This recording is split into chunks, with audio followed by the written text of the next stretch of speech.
Good morning. Thank you for inviting me to join you today. For more than 4 years now, the Consumer Financial Protection Bureau and America's credit unions have developed a mutual respect as we jointly serve the American people.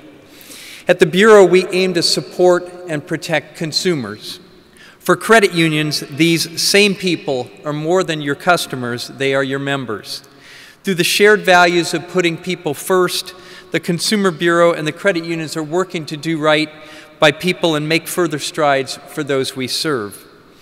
We can see this cooperation in our Credit Union Advisory Council, which we created to ensure that credit unions could weigh in directly on policy priorities and provide us with information and analysis that is very valuable to our work. Several of its members have been recommended by CUNA, and they share with us what all of you are seeing and hearing in your communities. We also see it in our Office of Financial Institutions, which we created and has now met with more than 600 credit unions and their officials to hear comments and concerns in order to channel their input directly to the Bureau. The more information we have about what your members are telling you, and the more perspective we gain about what you do, the better we can respond. That has been our attitude. It will continue to be our approach. I've had the opportunity to meet personally with many of your executives, as I did this morning before speaking to you. Almost always, they note that credit unions made consumer protection job one long before our agency came to be. And we at the Consumer Bureau are well aware of it. We know that credit unions were not the culprit in the recent financial crisis. I saw that during my time as Ohio Treasurer and Ohio Attorney General, where the foreclosure crisis was front and center in Ohio. Some of my fellow Buckeye citizens I see, where I saw events unfolding in real time. Credit unions did not underwrite the bad loans that sank the housing market. On the contrary, you upheld sound underwriting standards to protect consumers, even as it cost you customers, and market share went down the street to financial predators that circled those troubled waters. Your early warnings should have been heeded.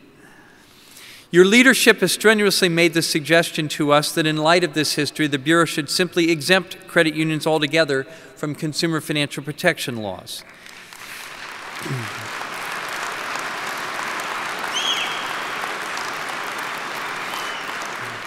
They have argued that the law would allow us to do that.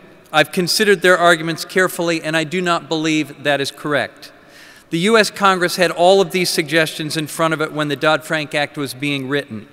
But Congress did not do that. Instead, it drew a line and said that institutions under $10 billion in assets, the vast majority of credit unions, would be exempt from our supervision and enforcement. But it is not plausible to me that we could use exemption authority to override Congress's own judgment on such a broad-based policy matter. Instead, Congress said all financial institutions have to play by the rules and we have to enforce them. That is our charge. But that does not mean that one size necessarily fits all. Congress itself drew some thresholds and tiers that distinguish larger institutions, as I said, from smaller institutions. So where we can customize our rules to treat smaller institutions differently in light of their compliance burdens and the level of risk they pose, we have done so and we will continue to do so. For our part, the Consumer Bureau seeks a financial environment that makes risks and costs clear to consumers. That makes mortgage markets perform more effectively and with greater fairness for responsible providers, their customers, and the country's economy. We've taken decisive action to achieve these goals. Sometimes we've been met with resistance. When we put new mortgage regulations in place, the critics swarmed. Take the ability to repay rule, which requires lenders to make sure borrowers can repay their loans before extending them a mortgage. Known also as the Qualified Mortgage or QM rule, some mocked it as the Quitting Mortgages rules. We heard some dire predictions that our rules would double mortgage costs and slash volume in half. Some said no one would make any non-QM loans because the risk of litigation was too great. Some said our rules would banish smaller financial institutions from the mortgage market altogether. We know change is hard, and we understand the concerns, but at the Consumer Bureau, we never bought into the prophecies of doom and gloom. And as it turns out, we were right. The first set of mortgage rules have been in place for more than 2 years now, and none of the pessimistic forecasts came to pass. In 2014, year one of our new rules, home purchase mortgages went up 4.6%, according to the authoritative HMDA data. And for jumbo loans, which are often non-QM loans, the increase was even higher. Even more relevant to this audience, the credit unions have thrived in this new and improved mortgage market. In fact, credit unions originated 39% more mortgage loans for home purchases in the first 9 months of 2015 than for the same period of 2014, according to the latest CUNA Mutual Group report, which was prepared by CUNA's own economists. The upward trend has continued in recent months. And while some parts of the mortgage market saw minor consolidation, no mass exodus materialized as some predicted. In fact, the share of mortgage lending by credit unions is growing. And I have not heard yet of a single lawsuit brought under the QM rules. 2 years, no lawsuits. Let's pause over these facts for emphasis and reflection. This is good news all around. It means more opportunity for more consumers and a wider path to the American dream in a mortgage market made stronger by the changes we have made. Many credit unions and CUNA itself have focused on the compliance burdens of the new rules. That's true, and it's something for us to think carefully about and understand clearly your concerns. But they've overlooked the positive benefits of the rules. A safer mortgage market that does not allow no-doc loans, or loans that can be underwritten under misleading teaser rates, both of which are now outlawed, is a market that presents more fertile ground for responsible providers like credit unions. When bad practices are rooted out, good practices are able to thrive, freed from the unfair competition of a race to the bottom, which was the race you suffered in the lead up to the financial crisis. That is exactly what has happened for credit unions over the past year. And that's why your mortgage originations for home purchase loans are up 39% over the first 9 months of last year. In addition, with the Consumer Bureau building out a vigorous supervision program over non-bank mortgage lenders and non-bank mortgage servicers, you're being put on a level playing field for the first time. Instead of attacking or resisting the CFPB, you should be supporting and speaking up for what it is doing for the best and most responsible financial institutions, such as you, credit unions, who compete based on personal focus and strong customer service. And when you compete on those grounds, nobody beats you.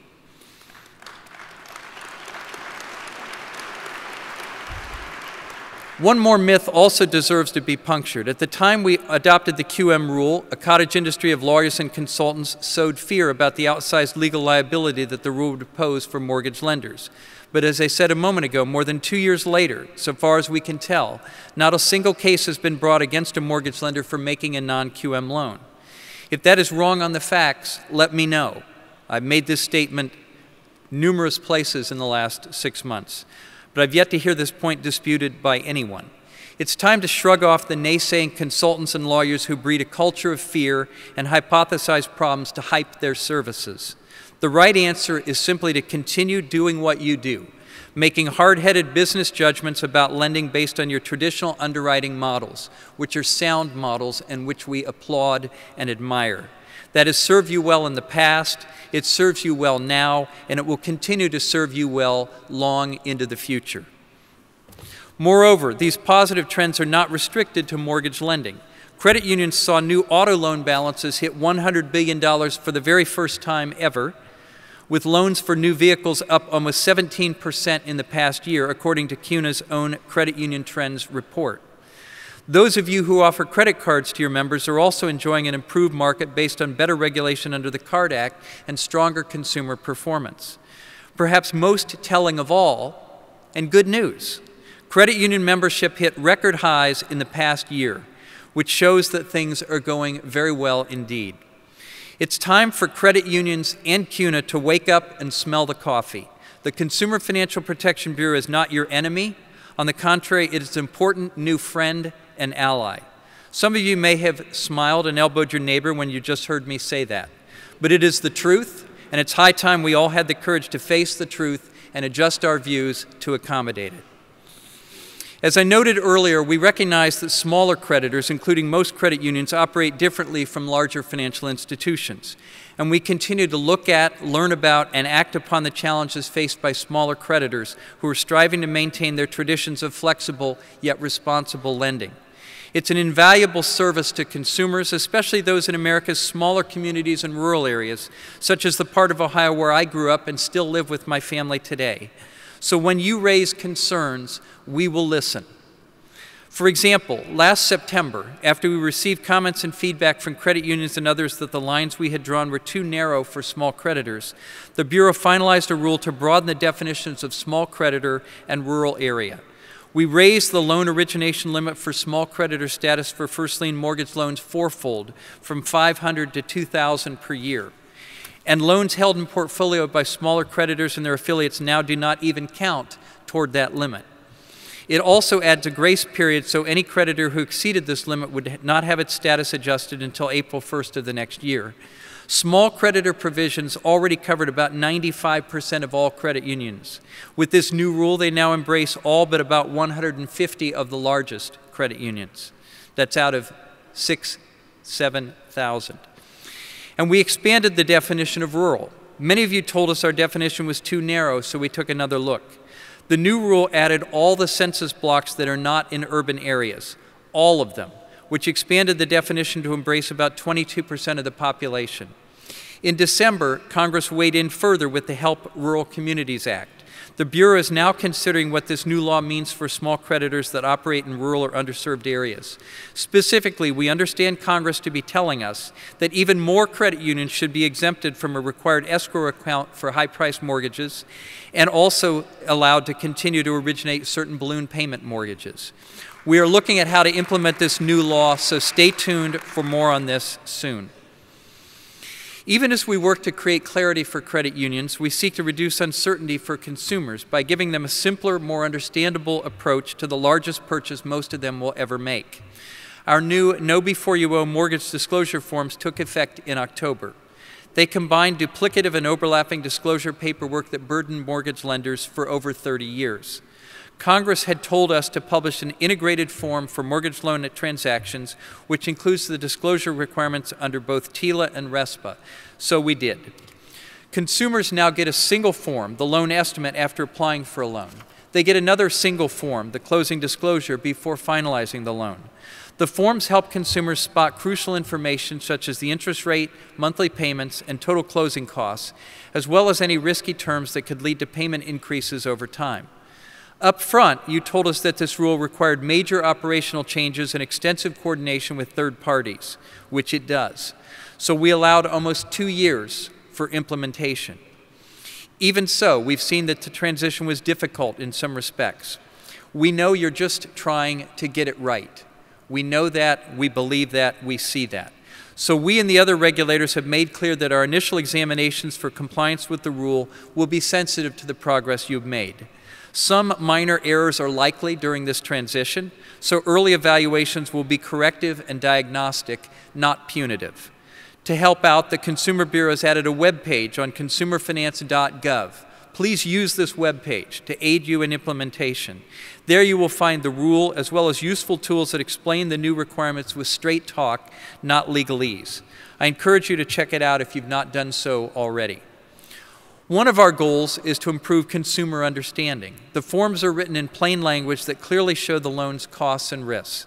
They make it easier to compare multiple loan estimates and the terms offered at application with those on the closing disclosure. And many of you have told us these forms are a lot more user-friendly than previous versions. On a related note, we've also released our Home Loan Toolkit, which guides consumers through the process of shopping for a mortgage and buying a house. Creditors must provide a copy to all home purchase mortgage applicants. That means millions of consumers will get this document each year. The toolkit, once known as the Settlement Cost Booklet, has been slimmed down and rewritten in plain language. Tell us if you think it's better. Tell us what your feedback is. It will help people better understand the choices they face, and that will mean more satisfied and happier customers. Just what you want. We have another online interactive set of tools and resources we call Owning a Home. It takes consumers through the home buying process and helps them make sound decisions from day one to the closing table. It is also on our website at consumerfinance.gov and incorporates changes based on feedback from credit unions. We've also completed an e-closing pilot project to encourage lenders toward a more paperless process that incorporates our educational materials into their closing platforms. Credit unions understand the potential of e-closings to increase efficiency and improve consumer understanding. There were a couple of credit unions involved in the pilot project. I commend them for their participation and for their leadership on this initiative. Finally, the Bureau also has a web page for real estate professionals to help them understand the process and work toward closings for consumers that are less confusing and more timely. Again, what we all want and should want. So we've seen changes to rules and regulations, changes to how consumers approach getting a mortgage, and now changes to how information is reported. Our last major mortgage mandate in the Dodd-Frank Act was to update the reporting requirements of the Home Mortgage Disclosure Act, and we issued our final rule last fall. Please understand that once again, Congress required us to take this action to adjust the reporting requirements. HMDA is meant to give the public and policymakers information about how lenders are serving the housing needs of their communities. It helps lenders understand their local markets. It gives public officials information to guide policy decisions. And it reveals lending patterns that could be discriminatory. The final rule provides for more robust HMDA data, collecting information on such crisis-era features as non-amortizing loan terms and teaser interest rates and products sometimes abused by predatory lenders such as cash-out home equity loans. It also reports the age of the borrower, which will help everyone monitor and prevent seniors from being exploited by predatory lenders, as we saw in the lead-up to the financial crisis. We recognize this means another implementation process for mortgage lenders, so we set a generous lead time to implement the HMDA rule. The effective date for most provisions is January 2018, meaning the first data submission to the Bureau will not be due until March 2019. Of course, it's now February 2016. One change does take effect in January 2017. It's a positive change. That's a higher loan volume threshold for coverage of depository institutions, including credit unions. This means more of you can take advantage of the HMDA reporting exemption as soon as possible. Beyond our efforts to compile better information, we're also building a better way to collect it. To ease compliance burdens, the final rule aligns with MISMO standards to harmonize with the approach now being taken by Fannie Mae and Freddie Mac. By speaking the same language, we can achieve two goals: improve the quality of the data and reduce long-term costs. At the same time, we're working with CUNA and the other agencies to streamline how data is submitted, which may save the industry between $30 and $60 million per year.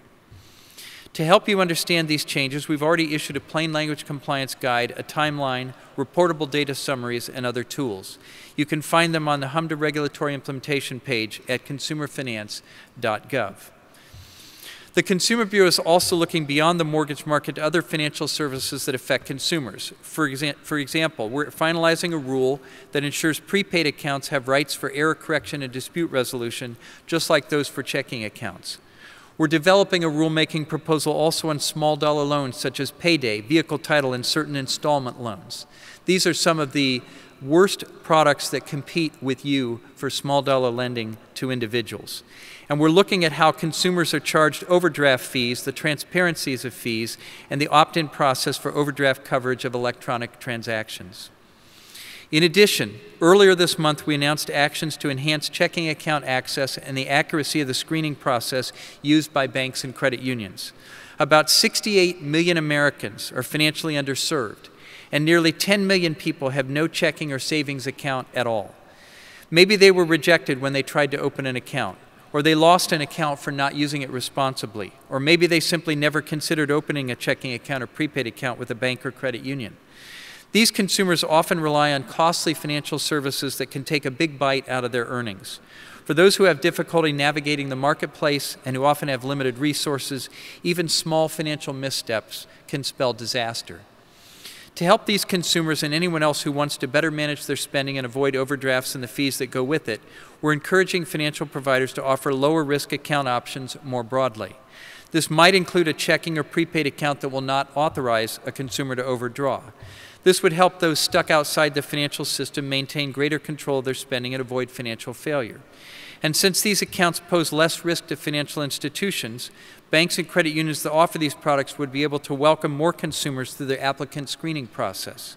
More consumers would get the benefits of basic financial services, such as a safer place to keep their money and convenient and affordable payment mechanisms, and gain more control over their financial lives. For millions of Americans, it would open a door to basic financial services that most of us take for granted. Again, this is an option. Consumers could choose. But for credit unions, it would demonstrate once again your traditional commitment to community development and financial inclusion. But access to basic financial services is only one part of the equation. Once they gain a foothold, we want these new customers, these new members, to be able to stay there and thrive there. So as we develop a proposed rule for small dollar loans, it's key that consumers be able to repay their loans and still meet financial obligations such as a rent or a mortgage payment while covering living expenses such as food, transportation, and child care. One idea would require lenders making small dollar loans to assess a prospective borrower's ability to repay, instead of simply issuing a loan that ultimately saddles the consumer with unaffordable payments. This would echo the Card Act's rules for credit card issues and the Federal Reserve rule that lenders issuing subprime mortgages assess the borrower's ability to repay. We're also looking at alternatives that would allow lenders to extend certain loans without taking all of these steps, as long as the loans meet certain screening requirements and include protections to prevent consumers from getting mired in loans they cannot afford. We're considering whether such an alternative will help open access to credit to consumers with a genuine borrowing need, while still protecting consumers against getting stuck in long-term debt traps. Last but not least, we believe going this route would trim compliance costs for lenders. Let me finish by first reminding you of something you already know, but you should understand that we know as well. Credit unions provide enormous value to millions of people around the country and are consistent stewards of consumer interests. The Bureau applauds your efforts to advance financial education, a mission we share, through programs such as the reality fairs for young people you have held around the country. My own twins, who are in high school, took part in such a program in Ohio, in fact, and gave it 2 thumbs up. And we appreciate those credit unions in Montana, Minnesota, and elsewhere that field-tested the Bureau's Your Money, Your Goals initiative to help adults manage their finances better. We encourage you to broaden participation in such initiatives and help even more people become successful and sustainable members of credit unions. If you've not gotten my point by now, let me say as bluntly as I can that I believe credit unions and the Consumer Bureau have much ground in common. We both want to see a world where consumers understand their options, weigh their choices carefully, and make sound decisions. A more educated consumer is a central tenet of our mission. We want people to be comfortable and confident when they consider mortgages, credit cards, checking accounts, small dollar loans, and a host of other financial products and services. To these ends, we're doing several things. First, we're working to help young people increase their financial capability. I think every state should include a standalone personal financial management course as a graduation requirement for high school students, just like American history,